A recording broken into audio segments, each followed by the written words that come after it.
It's been called a blue wave, sweeping across the political landscape, a seismic shift in congressional control for the final 2 years of President George W. Bush's final term in office. The midterm elections of 2006, save for the few places where the votes are probably still being counted, is now history. The changes have been sweeping, but just how will the lives of LGBT people be affected locally and across the nation? Mark Ferrandino has been involved in politics since he was a high school student in New York. He has a Master's of Public Policy Analysis from the University of Rochester and is currently the co-chair of the Colorado Stonewall Democrats and treasurer of the Colorado Democratic Party. It's a pleasure to welcome Mark back to Colorado Outspoken. Welcome back, Mark. Thank you.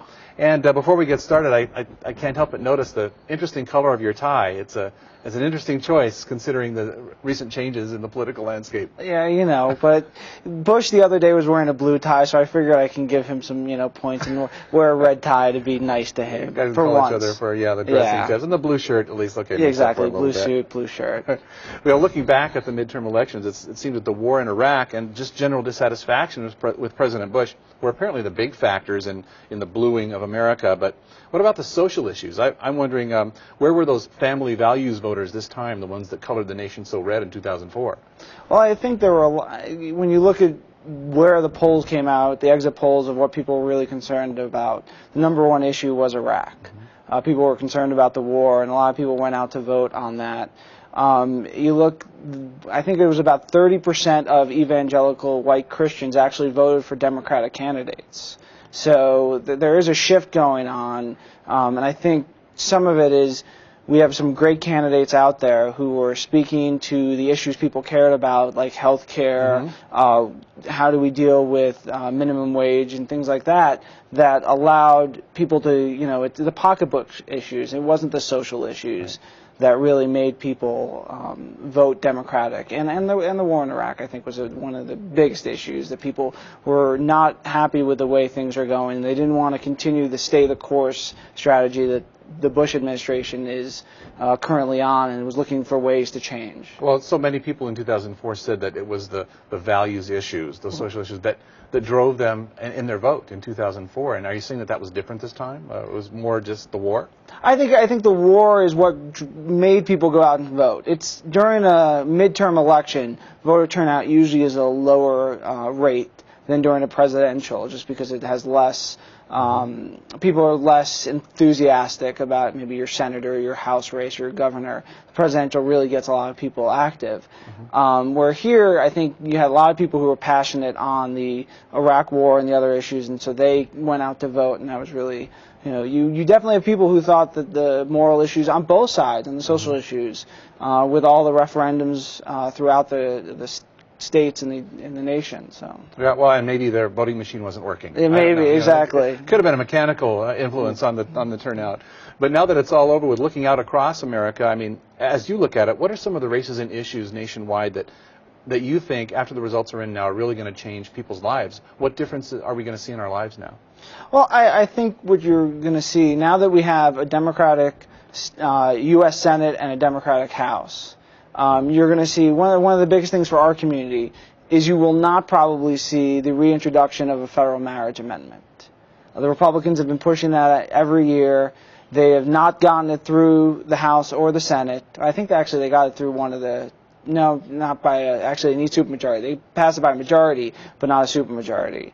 And so I don't think you're going to see that reintroduced. I think you might start to see some legislation passed that will expand rights for the LGBT community. Unfortunately, we still have a President Bush who is used the federal marriage amendment against our community. So I don't know if those, we have a one-vote majority in the U.S. Senate, and I'm not sure exactly, about 15 to 20 vote majority in the U.S. House, and it's not enough for a veto-proof majority. But I think you're going to see the hate-filled legislation that the Republicans have been using to divide our nation not come through now that we're in control of the calendar. Well, it seems like if they couldn't get it passed with a Republican majority, I mean, right. what's the use in pushing this now? And it always did seem like the president sort of had to go out and say something in support of the marriage amendment once in a while, but maybe we'll hear less of that this time.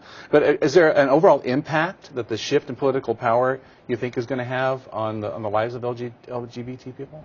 Well, I think if you look nationwide, you saw a lot of governors even in Colorado with the election of Governor Bill Ritter. You have in New York the election of Eliot Spitzer as their governor, who has said that he would actually sign a marriage amendment, a marriage bill for same-sex couples in the state of New York. We'll see if it can get through the legislature.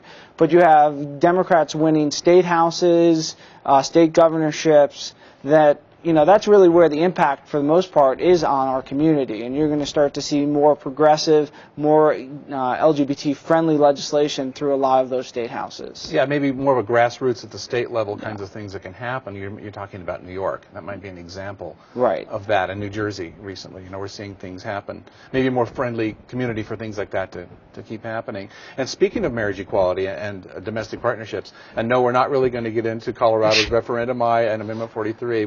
That's going to be addressed in a different part of the show, but nationwide, how did these issues seem to fare? Did we see any trends? I know they were on the ballots in several places. Well, they passed in almost every state. You're talking about the bans. The bans on same-sex marriage. So that was the only state that had a proactive piece of legislation was Colorado with referendum I. All the other states that had anything dealing with same-sex marriage was a ban on same-sex marriage. They passed in all states but Arizona. And that's interesting. Yeah, Arizona doesn't come across as the most liberal state. Home of Barry Goldwater. Exactly. So you think retired Republicans. And right. So how in the world did they defeat the marriage ban in Arizona? Well, in Arizona, the ban wasn't the same that we saw here. It was a much more sweeping ban that had impacts on same-sex and opposite-sex couples. Some states, like Wisconsin, had a similar ban that really eliminated civil unions, had impacts on some of the marriage laws and marriage partnership laws in the states for heterosexual couples. It passed in Wisconsin, but in Arizona, what they did was they really focused on the impact it would have on the heterosexual couples. They really didn't talk about same-sex couples. And they were able to to defeat the ban because they were talking about issues that, you know, most people were like, well, this isn't fair. And it was great if they thought that Amendment 43 wasn't fair, which it wasn't, but they were able to talk to people on their own issues that they care about. And, you know, sometimes when you're talking to people, it's very selfish when they're in the voting booth. It's what's going to impact them, and they're going to vote against something that's going to hurt them. We're just staying with Arizona for another second. In the lead up to that, to the election, is that how it was portrayed by the opponents of that ban? Is that were they really going after that fairness that's going to affect opposite-sex couples as well as same-sex couples? Was that the key there? Or? I've talked to a couple people down there. I have some friends in the LGBT community that were active on the campaign, and they said their messaging was always about how this would impact heterosexual couples. They really didn't focus on, and there was no TV ads, no media ad that talked about same-sex couples. And so they were able to defeat the ban because they were talking about issues that, you know, everyone can understand. And sometimes it's a little harder for people who don't know a gay person or a lesbian to understand the issues. They're the same issues, but it's that education process that we have to go through to educate. And that's, I mean, one of the great things about Ref I, and I know you're going to talk more about later, but is that we did, even though it didn't pass, what we did was educate so much of the population on our issues and why it's important to give equal rights. And, you know, it's a process, and we're going to continue to go through it. And the more we educate people, the more rights and the better we will be. Well, I think that awareness and education process, it might be a years-long or decades-long process to hopefully one day, you know, turn things around, Colorado, nationwide. Yes. You know, and I trashed a little bit Barry Goldwater at the beginning there, saying, you know, pointing at the big bad Republican. But you're talking about educating people on how just knowing someone can change your view on an issue. And I believe his grandson was gay. Isn't that true? And I believe so. In his lifetime, it was the ban on the military. I mean, that he came out definitely against and surprised a lot of people in his own party. Yes. So there's hope for people. Yes. For good people. But even Republicans. Even Republicans. But kind of turning our focus now back within the bounds of the state of Colorado a little bit. You know, a couple of the big issues that we dealt with were that contentious 7th district, where it went Democratic, and of course the governorship went Democratic, and we got a lot bluer in that way. Seems like the state legislature also became a little bit more deeply entrenched in the Democratic Party. And so I'm wondering what can expect to see in the action of the new Colorado governments from the governor and the legislature that might might work on that behalf of LGBT people in the upcoming session? Well, on with the state, we now have a congressional delegation that's a majority Democrats, with electing Ed Perlmutter in the 7th congressional, right. And that's a great. We're sending people who are fair-minded to D.C. To represent our state and be the voice of ours. But in the state itself, we elected Bill Ritter governor, Kerry Kennedy treasurer, and then we expanded 4 seats in the state house and 2 seats in the state senate. Now actually having a supermajority in the state house. And what you're going to see is more expansion of equal rights for our community. The last 2 sessions we have had the Employment Non-Discrimination Act passed through the legislature and vetoed by Governor Owens. Governor-elect Ritter has said he will sign it, and there's no reason to believe that the legislature, as passing it for 2 years, will not pass it. So they're going to pass it again, and this time, actually, we will have an Employment Non-Discrimination Act into law in the state. And there's a lot especially with the expanded majority. There's a lot that the Democratic legislature can do in lieu of referendum I to provide expanded equal rights, provide some basic equal rights to our community. And one of the important things to do is for people in our community to be active and watch what bills are coming up. There's an organization, Equal Rights Colorado, and they are tracking legislation. The Stonewall Dems, and you can sign up for our newsletters at stonewalldems.org, and we do action alerts on what pieces of legislation are coming forward. And so you can go and go and testify Sure. to the hearings. So it's important that people are active and watching. I don't know if the everyday citizen knows that a lot of these things are open for them to attend and to voice. They think they just have to write a letter to the editor of the newspaper, so they can actually go and hear these things. Oh, of course. happening. They can go here, they can go testify, Public. and they can go and call their representatives. It has an impact. And so there's going to be a lot of legislation that's going to be going through the legislature that's going to expand rights for our community. And so it's important that everyone's active, encouraging, because if they don't hear from our side saying that this is important, all they hear is from the other side. They don't know that we're out there and that this is important. Well, looking back, you used ENDA as an example, Yes. the Non-Discrimination Act. Is it your contention, or do we know this for a fact, that it wasn't signed by Governor Owens specifically due to inclusion of homosexuality? Or Well, it is only for what it is, employment non-discrimination right now are, I don't know where in the state statute it is, but you cannot discriminate based on race, age, gender. So it's just adding. All it is doing is adding Sexual orientation. and gender identity, both to that provision of the law. So he vetoed it because his reasoning in his veto letter, if I remember correctly, was basically it was going to incur costs for the state and incur costs, all this litigation. So he decided it wasn't a good idea, and we didn't need it. But, the legislature passed it twice. We have cases of, especially in the transgender community, of people being fired for being transgender, and that's not. You should be based on the merit of your work, not on what your gender, your sexual orientation. Documented reason for getting this thing passed. And it sounds like we have a friendly legislature and a more friendly governor at this time. For sure. So you expect to see that come up? Yeah, I expect that to come up and be in law by the end of this session. Okay, and we're talking about some of the Democratic victories, and it's all looking pretty good for the Democratic Party in Colorado, and then hopefully by extension to LGBT people. I hate to turn a little bit to the negative side now, but as much as I dislike giving her free airtime, I'm going to bring up the name of Republican Representative Marilyn Musgrave. She was reelected in the 4th District by what I think a lot of people might call a squeaker, more narrowly than she probably anticipated that she would win. And I guess I want to know why we still care about this woman, and what her narrow victory might, if it indicates some kind of a shift in regard for her, her pet issue. Is her stature changing? Well, definitely her stature is changing now that she's in the minority, which is great. Obviously. And I think the election was a lot closer than I think people would have expected. If I remember right, the number was about 7,000 votes separating Angie Piccioni versus Marilyn Musgrave.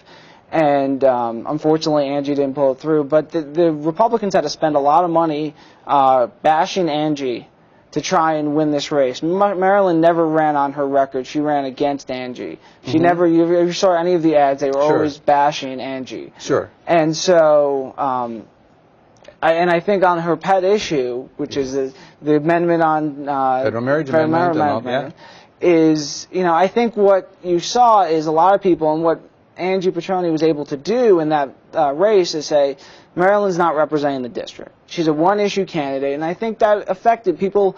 Saw her as a one-issue candidate. All she cares about is this one wedge issue and not about representing her district and the issues that are important to her district. And people didn't want to vote for her because they didn't see how she was helping them. And I think that's what convinced a lot of people to vote for Angie Petroni. Or there was a Reform Party candidate, too, and he got actually a sizable percentage. Well, so a clear message can be sent to Representative Musgrave or any candidate who wins, but by a much smaller margin than they anticipated, to kind of take a look at what they're doing, what turns some voters off. I'm thinking of other single-issue candidates, and I turn, of course, to Mr. Tancredo, and again, someone who was reelected, but and I don't have the statistics on his voter yes and no on his reelection.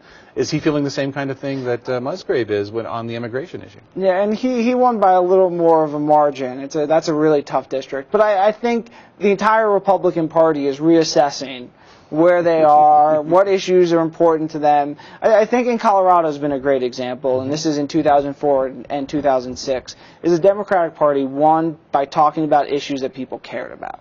Issues that affected people such as healthcare, education, employment, the economy. Not talking about gays, guns, and God. Right. They're the 3 Gs. Yep. Exactly. So I think that in itself makes these Republicans think, okay, well, maybe we shouldn't be using these wedge issues. And it'd be great if Marilyn will change her way and actually try and represent her district and not her, radical base that, wants her to push wedge issues. But, I think we still have to watch for her. She's going to keep pushing this issue. Well, we have to watch for, unfortunately, in the 5th Congressional District, Doug Lamborn won, who has been very ardent against our community. And we're going to have to watch him just as closely as Marilyn and Senator Allard. Sure. Now, was this a trend nationwide also? As far as one-issue candidates receiving, on the social issues perhaps, just receiving that message from the voters that, they want a wider representation of their interests, not just guns, gods, and gays and all that? I hope so. I think there are cases where when people just talk about one issue that they're not getting the votes because people can talk about what people care about. And people aren't going to go out and vote just because you're opposed to gay marriage. Sure. They're going to vote because you're going to provide growth in the economy, provide health care for the uninsured. So I think it is a message, and hopefully people will get it. Either they'll get it or they'll get voted out. So one or the other will be okay. You're getting kind of optimistic here, I see, as you speak toward the future. Oh, yes. It seems like you're kind of optimistic, and that kind of, we can sort of end with this. I work with a lot of young people, teenage people, and I come across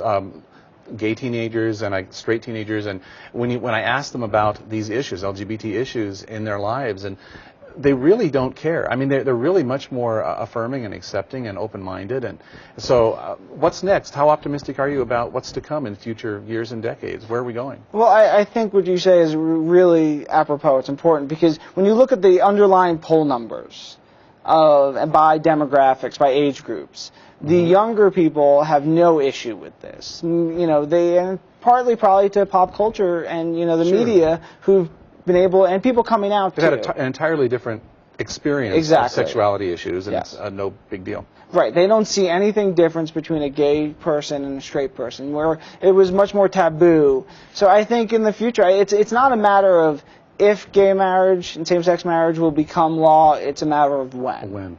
We're moving that way. The equal rights movement for the LGBT community has been one of the fastest moving movements. And we're having the setback, I think, in 04 with the bans. We've, hopefully with Arizona defeating the ban here, maybe we've stopped that. I'm hopeful, but, you never know with Focus on the Family and Dobson. They want to, control the world. And as optimistic as we'd like to be, we have those forces to always keep an eye on. So, well, I hope that you'll come back and visit us again sometime. It's been great to have you here, Mark Ferrandino.